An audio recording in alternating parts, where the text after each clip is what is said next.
fe. Y yo necesito también necesito su fe. Su fe y sus oídos, gloria al Señor. Para compartirles algo que entiendo que en este tiempo es muy necesario, muy importante. ¿Por qué? Porque son tiempos muy confusos, hay tan poca seguridad en el mundo, en la vida, y necesitamos confianza, necesitamos seguridad, gloria al Señor, que los vientos no nos muevan de un lado para otro. Y para eso tenemos a Dios.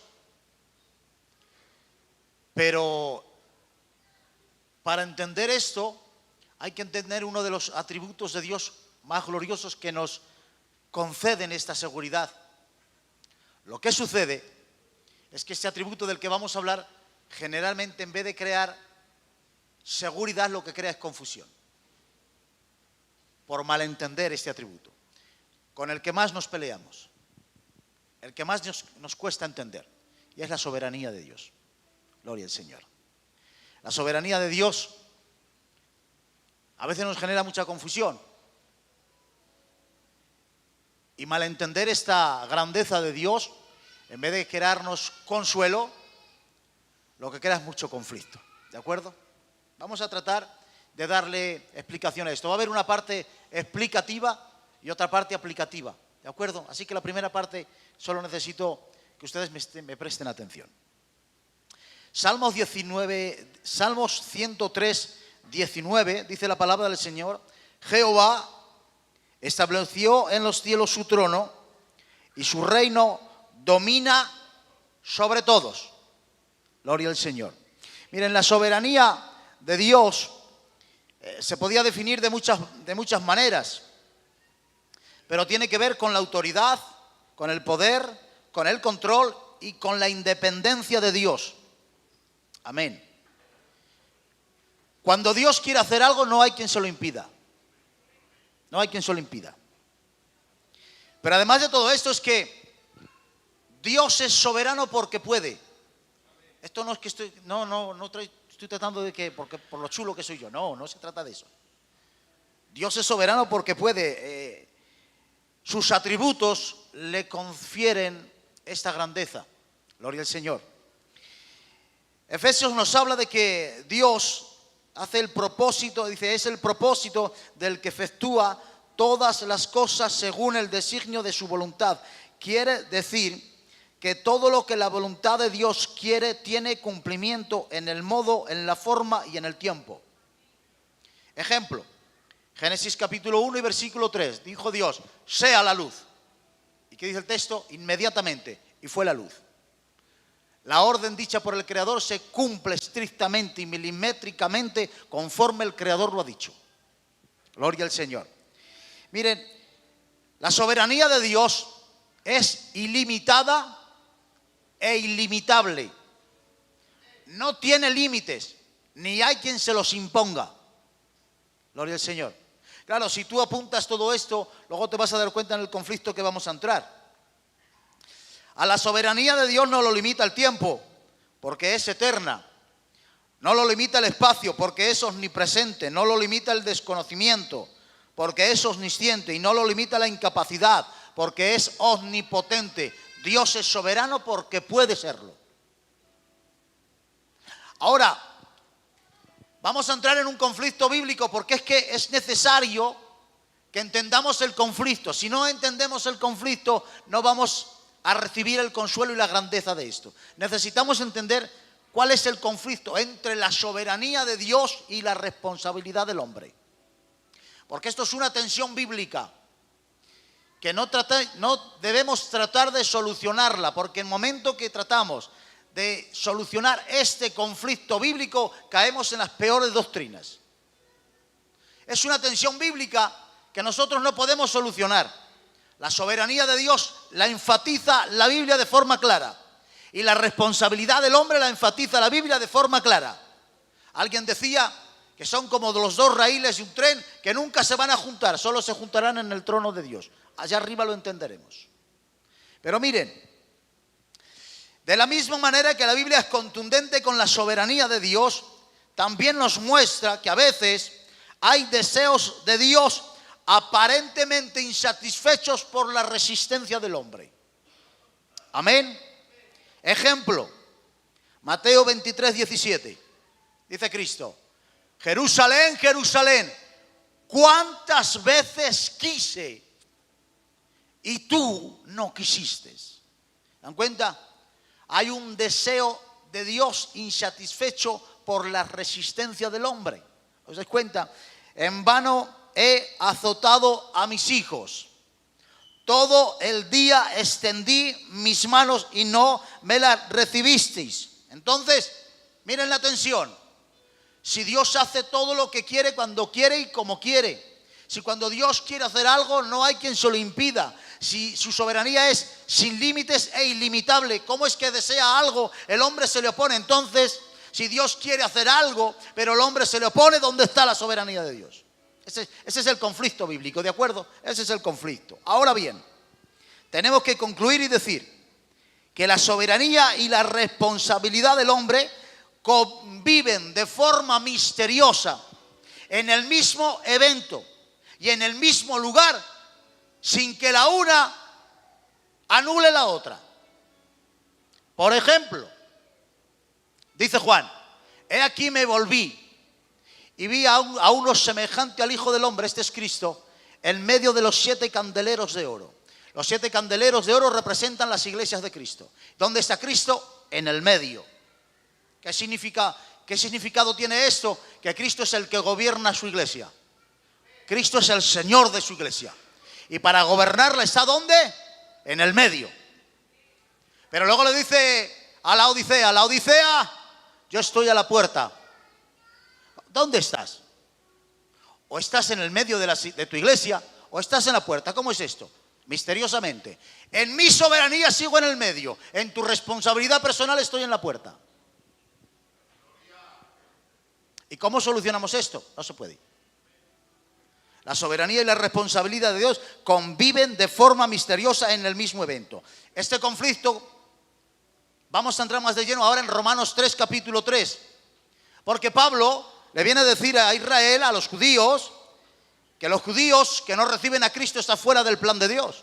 Y que la única manera de salvarse es por medio de Cristo. Eso les está diciendo Pablo en Romanos. Y ahora, alguien alega y dice: pero si algunos han sido incrédulos, entonces su incredulidad habrá hecho nula la fidelidad de Dios. Es decir, si Dios elige a Israel como su pueblo, pero no todo su pueblo se salva, entonces la soberanía de Dios es limitable.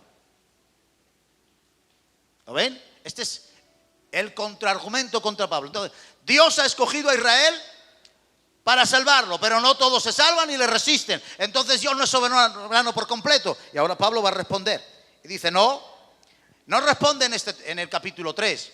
No, responde en el capítulo 9. Y dice, no que la palabra de Dios haya fallado, porque no todos los que proceden de Israel son israelitas. No los que son hijos según la carne son los hijos de Dios, sino los que son hijos según la promesa. ¿Qué promesa? La de Abraham, la que le dijo, en tu simiente serán benditas las naciones. ¿De qué simiente habla? Génesis 3:15, la simiente de la mujer. Ya tenemos aquí la conclusión. Dios ha sido soberano con Israel en el propósito en Cristo. Dios es soberano con su propósito en Cristo. Así responde Pablo, ¿de acuerdo? Dios es responsable y cumple todo su propósito en Cristo. Efesios capítulo 1, dice Pablo, hemos sido bendecidos con toda bendición espiritual en los lugares celestiales. Ahora, ¿de qué tratan todas estas bendiciones? Aquí los entendidos lo llaman doctrinas altas. Y no voy a tener ningún reparo en pronunciar estas palabras que nos crean tanta confusión. ¿De qué doctrinas habla? De elección, de predestinación, de santificación y de glorificación. Bueno, estas palabras, aquí viene la cláusula, en Cristo. Porque no hay ningún problema. El problema está cuando la elección y la predestinación la sacas fuera de Cristo. Dentro de Cristo no hay ningún problema. Gloria al Señor. Cuenta una anécdota que un hombre que era multimillonario, que tenía mucho dinero, tenía obras de arte muy buenas, pero nunca las había sacado a la subasta. ¿Qué sucedió? Que este hombre murió y todos sus cuadros salieron a subasta. Cuando se enteraron de que todos estos cuadros estaban en subasta, los mejores millonarios fueron a tratar de subastar y comprar esos cuadros. Cuando el que comenzó a subastar dio lugar a esta subasta, comenzó diciendo: lo primero que vamos a subastar antes de los cuadros es una foto de su hijo. La foto de su hijo era una foto normal y corriente. Dicen que el niño era con síndrome de Down y una simple foto. Todos estaban esperando que esa foto pasara. Nadie quería esa foto. Pero allí había dos ancianicos que eran los que habían cuidado a ese niño y decían: qué pena, nadie lo quiere. Dice: ¿nos quedamos nosotros con el hijo, con la foto del niño? Pues venga. Los dos ancianicos levantaron la mano: nosotros nos quedamos con el hijo. El que subastaba pegó un golpe sobre la mesa y dijo: subasta cerrada. Y todos se quedaron: ¿cómo que subasta cerrada? Si ahora tenemos que empezar con los cuadros. Y dice: no, es que el padre dejó una cláusula escrita que dijo: el que se queda con el hijo se queda con todo. Tienes a Cristo, estás predestinado. Tienes a Cristo, estás glorificado. Tienes a Cristo, has sido elegido. En Cristo lo tienes todo. Sin Cristo no lo tienes nada. Gloria a Dios. Ahora bien, Dios es soberano con su propósito en Cristo. Amén. Sentado esa base. Pero surge otra cuestión. ¿Dios es solo soberano con los que le reciben? ¿Y qué pasa con los que le rechazan? ¿Cómo Dios es soberano con el rechazo? De esto vamos a tratar. ¿Cómo Dios es soberano con aquellos que le rechazan? Para entender cómo Dios es soberano, aun con aquellos que le rechazan y no le reciben, tenemos que sentar una base bíblica. Gloria al Señor, que ustedes me van a tener que aceptar. Si no me aceptan esta base bíblica, no podemos seguir predicando. ¿De acuerdo? Un propósito central en Dios. Salmos 19. Los cielos cuentan su gloria y el firmamento anuncia la obra de sus manos. Primera de Crónicas, capítulo 16. Dad a conocer su nombre. Juan 17. He dado a conocer su nombre y aún lo daré. Aún hay más textos que dicen: la tierra será llena del conocimiento de Jehová. Tomando todos estos textos y algunos más que hay, vemos un propósito central en el propósito de Dios. Dios quiere y ha querido siempre revelarse y autoexpresarse y manifestarse. Amén. Amén. ¿Ustedes lo creen esto? Es un propósito central. Dios quiere manifestarse. Se ha dado a conocer, quiere revelarse. Amén. Ahora bien, teniendo esto en cuenta, Dios hace cosas que no tienen una respuesta humana positiva, pero que revelan el carácter de Dios. Amén. Lo voy a repetir. Dios hace cosas que no tienen una respuesta positiva en el hombre, pero que a pesar de no recibir una respuesta positiva, Dios revela su carácter. Por ejemplo, Ezequiel: vete y profetiza. Te lo adelanto, no te van a hacer caso. ¿Y para qué voy? Para que nunca digan que no hubo profeta en Israel. Vas a ir, vas a profetizar y te van a rechazar, pero mi carácter va a ser revelado. Propósito cumplido. Porque el plan y el propósito de Dios es independiente de la respuesta humana. Amén. Gloria al Señor. Faraón: deja salir a mi pueblo, que ese es mi propósito, que quiero que mi pueblo salga. Y Faraón se rebela, se resiste. ¿Qué hace el Señor? Dice Éxodo 7:4. Yo, dice Dios, yo endureceré el corazón de Faraón. Pablo toma este pasaje y en Romanos 18 nos dice: al que quiere endurecer, endurece. Vaya. ¿Quién endurece a Faraón? Dios.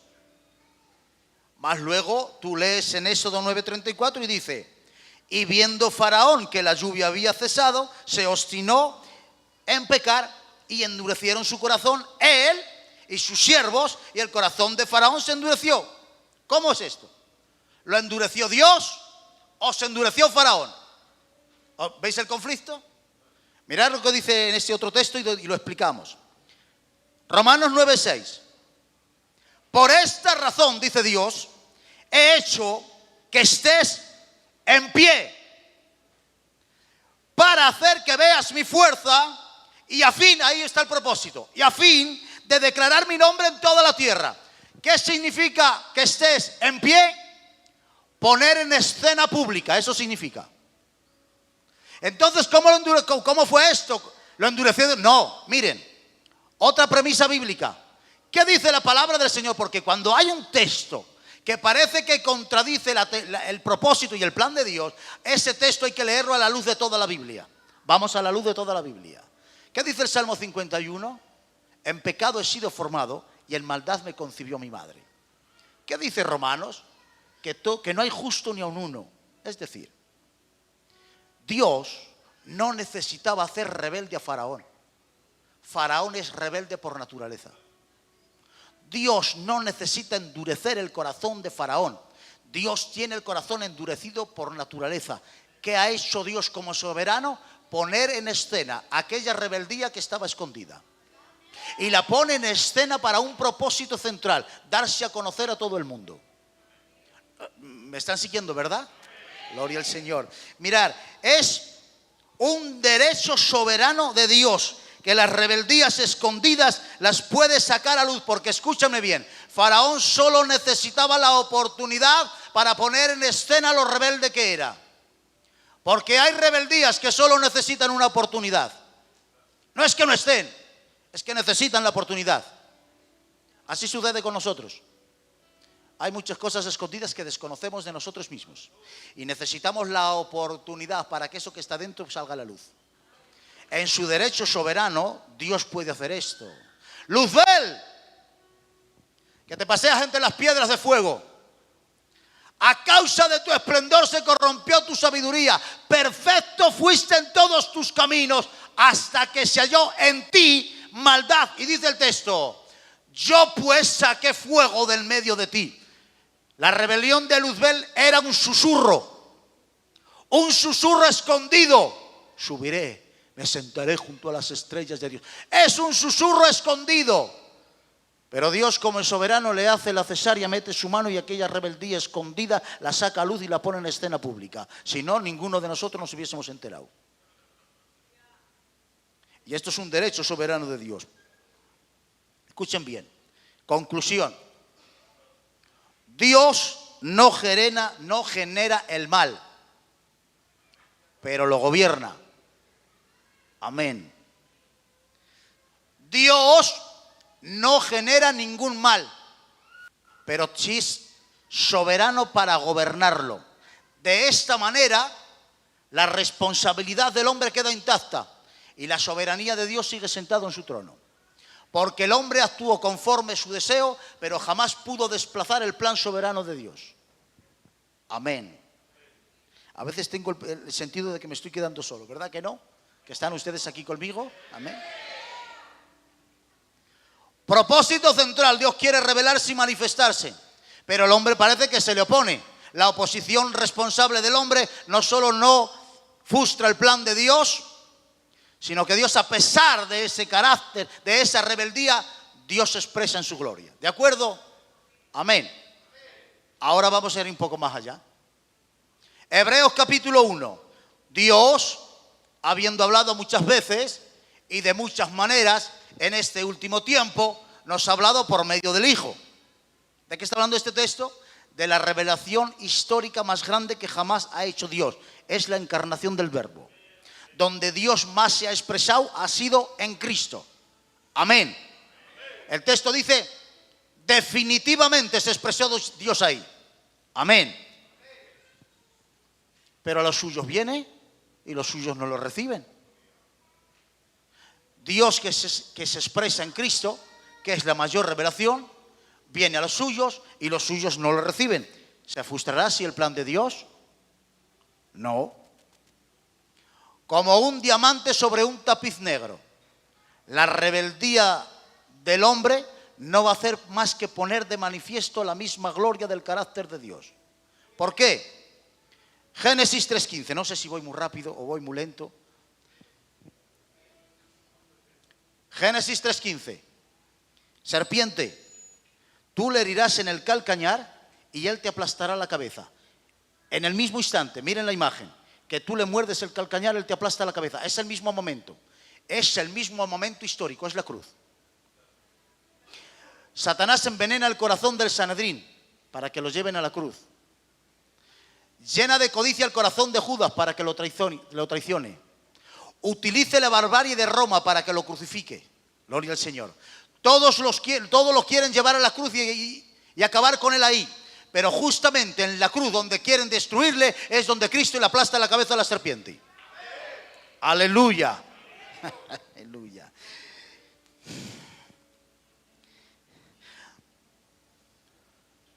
Donde más se ha expresado Dios ha sido en el Calvario. No ha habido otro lugar. Porque si la expresión de su carácter es la suma de sus atributos, en ningún lado jamás ha expresado todos sus atributos con tanta gloria y con tanta grandeza como en el Calvario. Allí está expresado su amor, ¿verdad que sí? ¿En el Calvario veis el amor de Dios? Amén. ¿Y no veis la ira de Dios? Así quedó el cuerpo de Cristo cuando la ira de Dios pasó por encima. Fue en el Calvario donde Dios ha expresado toda su misericordia rescatando al pecador, pero también ha expresado toda su ira castigando a su Hijo. Es allí en el Calvario donde ha rescatado al pecador, pero también le ha aplastado la cabeza a la serpiente antigua. Allí quedan manifestadas su misericordia y su justicia, su gracia y su bondad. ¿Lo veis? Allí se ha expresado Dios. El rechazo del hombre no solo no ha frustrado el plan de Dios, sino que lo ha potenciado. Aleluya. Así que vuelvo a repetir. Fijaros bien. Mirar si Dios se ha expresado en el Calvario en toda su gloria, que en los tiempos pasados tuvo paciencia y soportó con mucha paciencia los pecados pasados con la mira de manifestar en el Calvario toda su gloria. Lo dice Romanos. Fijaros lo que dice Pablo. A causa de haber pasado por alto en su paciencia los pecados pasados con la mira de manifestar en este tiempo su justicia. En el Viejo Testamento Dios tuvo mucha paciencia. ¿Quieren un ejemplo? Israel levanta un becerro y el monte del Sinaí se incendia. Y dice, apártate Moisés porque acabo con ellos. Pero Moisés se pone en el medio y le dice, Señor, no lo hagas. Y dice el texto, y Jehová se arrepintió. Yo decía, ¿ustedes creen que esto es así? Yo dije, Señor, te has encendido en ira, ibas a castigarlos, pero se pone Moisés delante y por eso te arrepientes. No me cuadraba.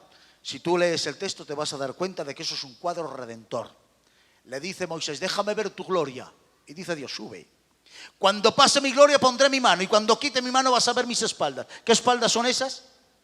Las espaldas futuras de Cristo.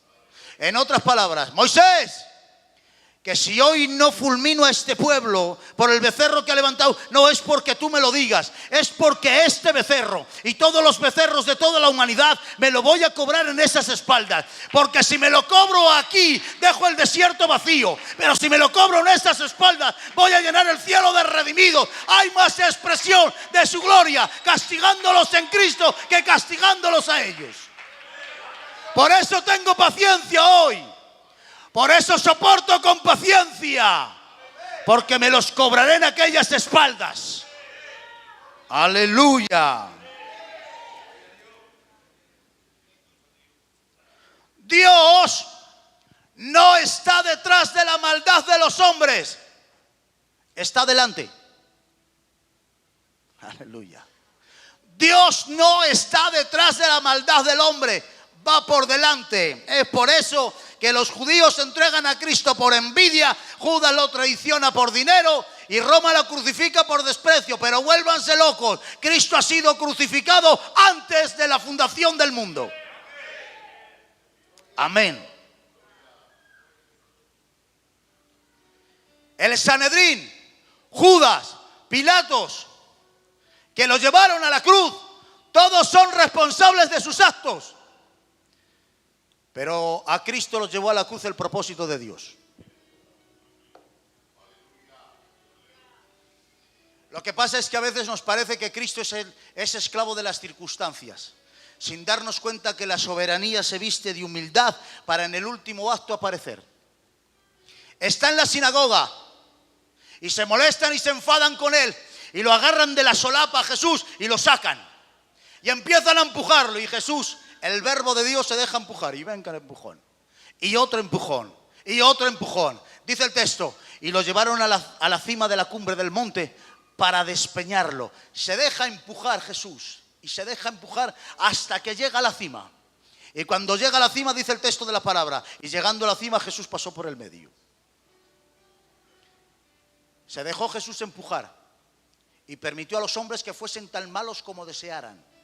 Llegaron a la cima de sus maldades, pero en la cumbre de sus maldades la soberanía de Dios volvió a aparecer para pasar por el medio. Porque escúchame bien, el hombre será tan malo como desee. El hombre será tan malo como desee, pero en la cima de sus maldades tendrá que verse cara a cara con la soberanía de Dios. Aleluya. Es por eso que se lo llevan a rastras, le atan, le golpean, le escupen en la cara, le arrancan la barba a tirones y hacen un juicio falso. Y lo ponen en medio a Jesús y todo el mundo le rodea. No hay nadie en su defensa, está él solo. Los sacerdotes contratan testigos falsos. Testigos falsos. Y ahora empiezan a acusarle. No hay nadie quien lo defienda, no hay nadie quien les contradiga. Son solo ellos contra Jesús. Y empiezan a acusarle, y dice el texto, y no se ponían de acuerdo. Yo digo, Señor, ¿pero cómo es esto? Yo dije, Señor, estás interviniendo tú ahí. El sacerdote se desespera porque los testigos falsos no se ponen de acuerdo y necesitan una confesión para crucificar a Jesús, pero no la encuentran los testigos falsos. Y ya desesperado el sacerdote le dice, te lo pregunto a ti, ¿eres tú el Mesías? ¿Qué dices de ti mismo? Si Jesús dice, señores, disculpen, ha sido una confusión, nos volvemos todos para nuestra casa, ya está. Pero Jesús levanta la cabeza, se les queda mirando a todos frente a frente y les dice, tú lo has dicho. Y de aquí en adelante veréis al Hijo del Hombre viniendo en las nubes del cielo. El sacerdote se rasga las vestiduras y dice, ¿qué más pruebas necesitamos? A la cruz. Finalmente, en el último acto, después de emboscadas, después de mentiras, después de trampas, después de golpes, en el último evento, en el último acto, aparece la soberanía de Dios. Y Cristo no va a la cruz por los testigos falsos, va a la cruz por su propia confesión. ¿Sabéis qué estaba diciendo Dios? La cruz no es una emboscada religiosa, la cruz es un propósito divino. No me lleváis vosotros, voy yo a la cruz. Porque escúchame bien, el autor intelectual del Calvario es el Padre. Satanás y los demás son todos botijeros de este propósito. Aleluya.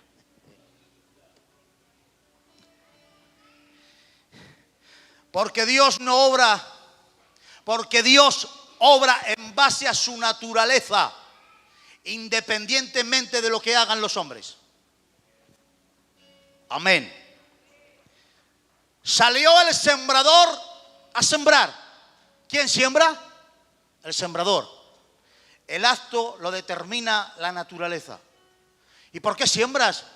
Si mucha semilla se pierde. Porque soy sembrador. No me detiene lo que haga la tierra. Yo me muevo en mi propia naturaleza. A Dios no le estorba la mediocridad del hombre. Dios se extiende en su propia gloria. Es por eso que tiende la mano al que se la rechaza y llama a puertas que no se le abren. Más aún, y voy directo contra una doctrina, Cristo murió en la cruz para salvar a todos. Pero aunque no todos se salven, Cristo no habrá fracasado. Habrá triunfado como Salvador y como Redentor. Porque su sacrificio es eficaz para salvar a toda la humanidad. Aunque no toda la humanidad será salva. Y su cruz no es un fracaso. Su cruz es una exhibición. Amén.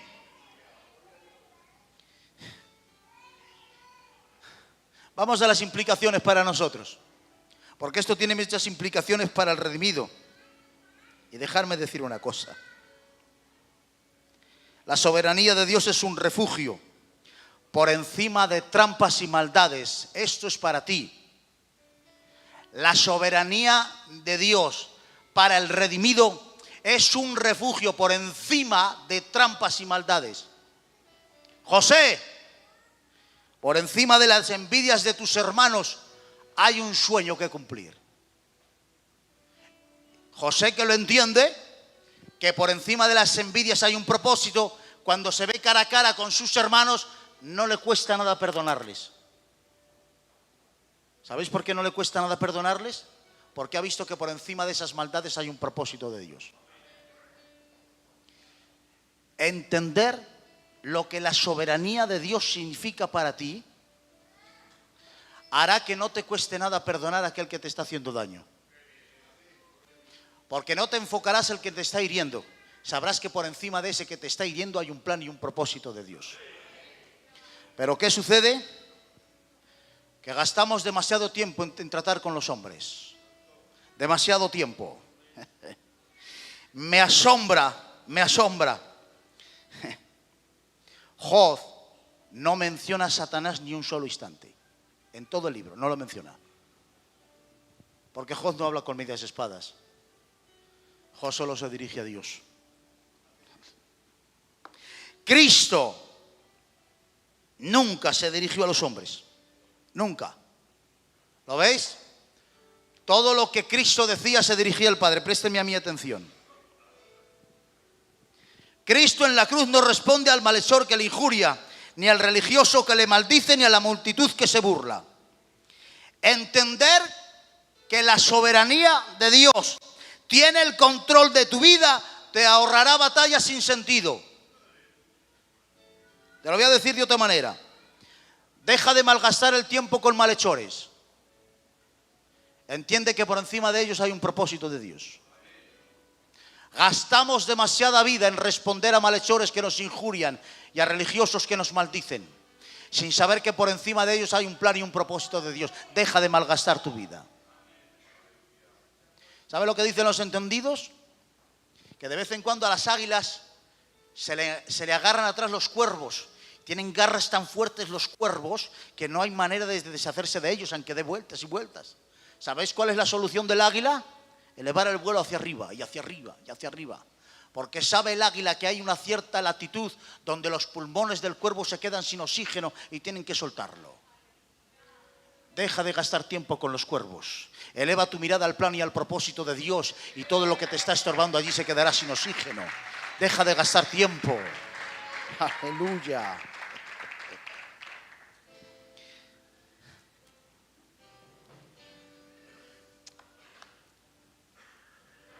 Lo digo. Sé que tiene muchas implicaciones lo que digo.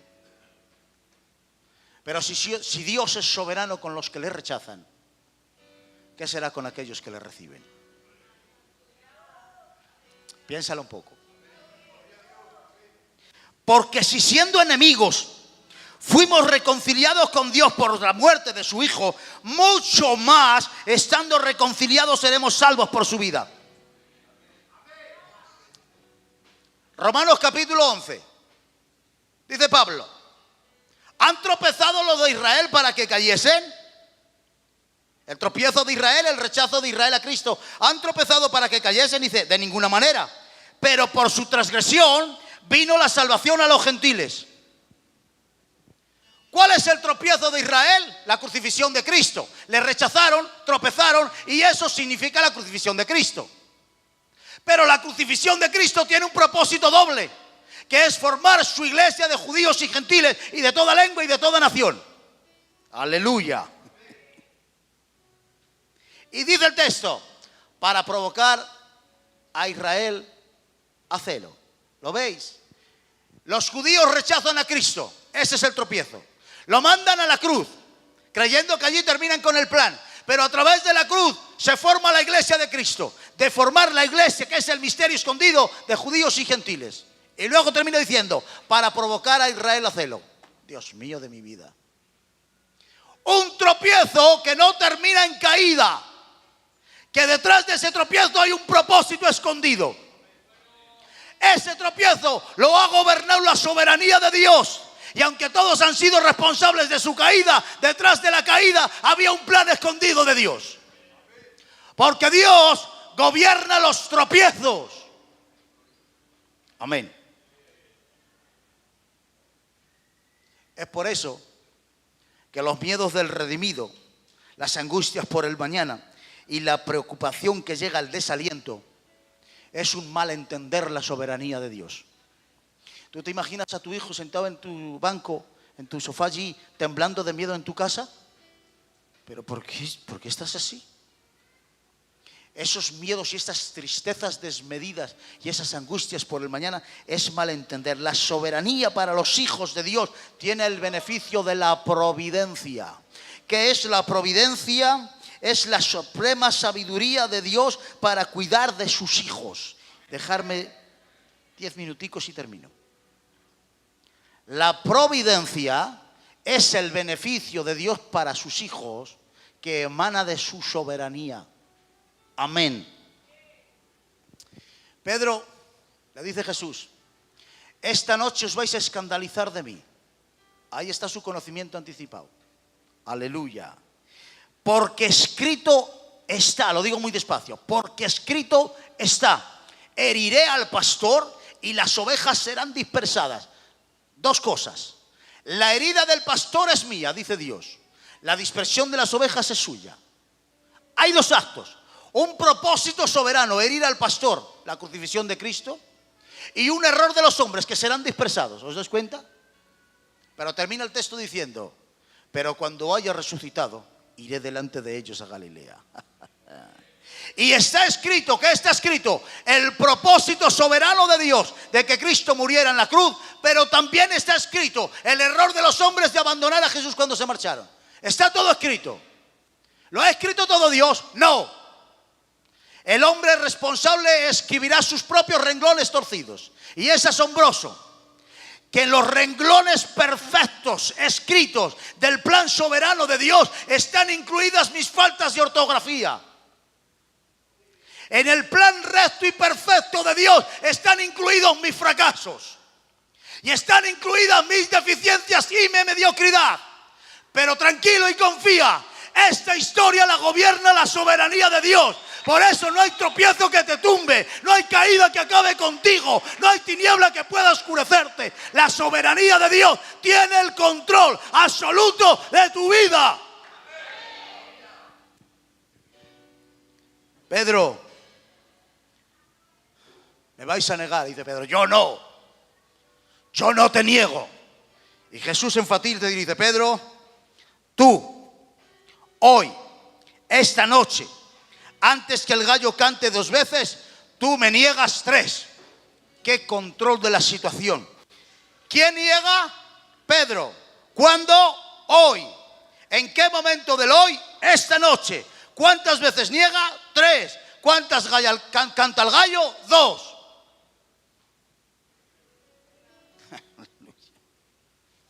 Mirar qué control de la situación tiene Jesús, a pesar de que está atado con sus manos y le golpean y le llevan, parece que le llevan a rastras. Dice Lucas 22:54. Como 1 hora después, es que si sigues el texto, el espíritu del texto dice, como 1 hora después, está hablando del tiempo milimetrado que está contando este texto. 1 hora después, otro afirmaba diciendo a Pedro, también este estaba con ellos. Y Pedro dijo, no lo conozco. Y dice el texto, y enseguida, otra vez el tiempo. ¿Qué velocidad tiene este texto? Dice, y enseguida, mientras él todavía hablaba, no había terminado de hablar, el gallo cantó. ¡Bum! Otra vez.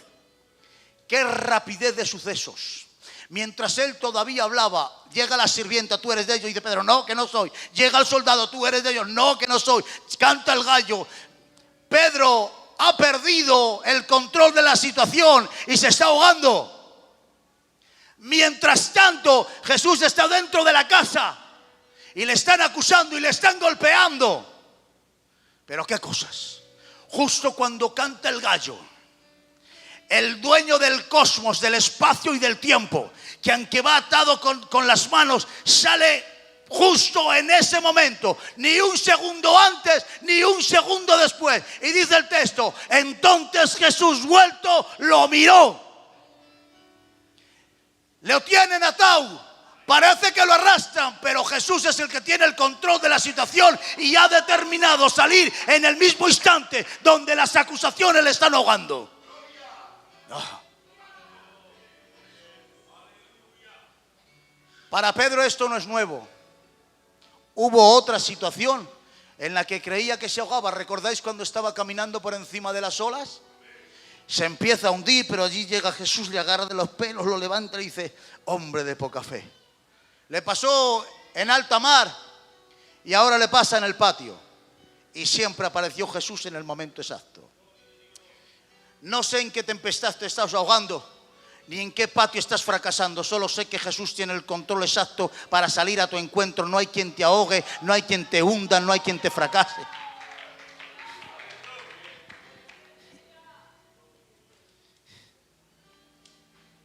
Mirad bien esto y termino. Mirad qué control tiene Jesús de la situación. Que cuando está en la cruz, todos los que morían en la cruz, todos, absolutamente todo ser humano, venía la muerte y como consecuencia, ¡bum!, inclinaban la cabeza. Jesús lo hace al revés. Dice el texto, e inclinando la cabeza, todavía vivo, entregó el espíritu. Aun colgado de la cruz sigue teniendo el control de la situación. Aleluya. ¿Y por qué tantos desvaríos y tantos miedos? ¿Por qué tantas inseguridades, hermanos? A veces contradecimos a la fe. Por eso quisiera decirles, si alguien estuviera aquí de estas maneras, que no sé cuántos clavos le has clavado a los planes de Dios, o cuántas coronas hirieron tu fe, o cuántas lanzas abrieron el costado de tu confianza, o en qué sepulcro enterraste el propósito de Dios. Solo sé que al tercer día resucitó.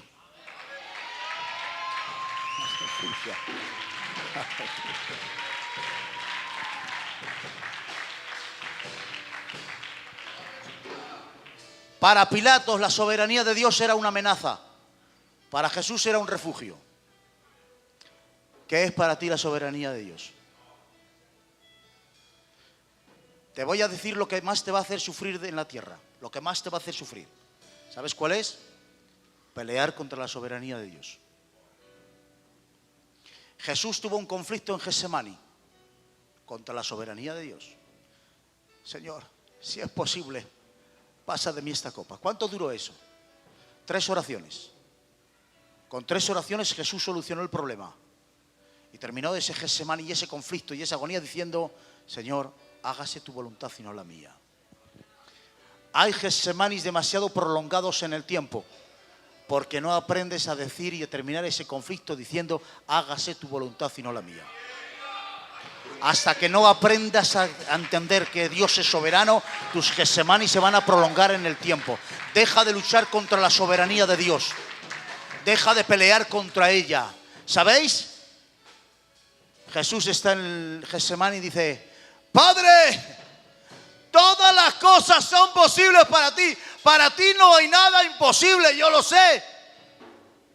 Pasa de mí esta copa. Vamos al Calvario. No ha pasado la copa, está en la cruz.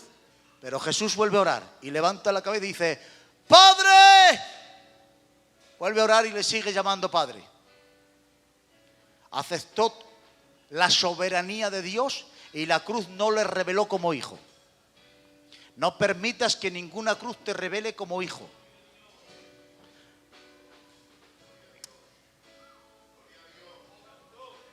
Es muy raro que en todo propósito de Dios falte una cruz. Es muy raro. Pero no es lo mismo sufrir una cruz con padre que sufrir una cruz sin padre. Rebelarte contra la soberanía de Dios te va a meter en una agonía y en un conflicto que nunca vas a poder solucionar.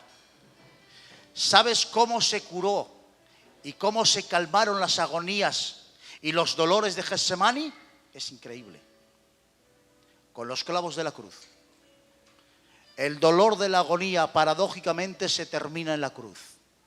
Porque en la cruz Muere la carne y las emociones que van en contra de Dios, pero descansa el alma. Aprende a confiar en la soberanía de Dios. Tengo un ejemplo y termino. Cuenta un hombre que tenía un niño y ese niño tenía síndrome de Down. Y este niño venía y se acercaba a él y quería darle un beso y el padre lo rechazaba.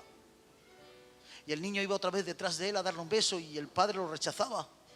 Hasta que ya un día se sentó y cerró sus ojos y el niño vino, se le subió encima de sus hombros, le besó y le abrazó y entendió que es mejor aceptar las cruces que Dios nos dé a su lado. Hermanos, yo lo sé, que hay situaciones muy difíciles, yo lo sé. Yo sé que a veces es difícil, es muy difícil. Pero pelear contra la soberanía de Dios añadirá dolor al dolor.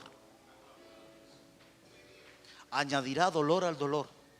Es mejor rendirte delante de Él, es mejor. Déjame terminar algo, Dice Job en el capítulo 9. Hazme entender por qué contiendes conmigo. En el capítulo 9 Job tiene una queja. ¿Por qué contiendes conmigo? Y tiene una queja en el corazón. Pero en el capítulo 13 dice Job, aunque Él me matare, en Él esperaré. Y termina el texto diciendo, no obstante seguiré defendiendo mis caminos. En otras palabras, en el capítulo 9 ha dicho Job, tengo una queja. Pero en el capítulo 13, pero jamás una rebelión. Porque una queja está permitida, lo que tienes que evitar es una rebelión en el corazón. No te rebeles contra el plan y la soberanía de Dios. Recíbelo como padre, aunque no entiendes por dónde estés pasando. Te voy a decir más.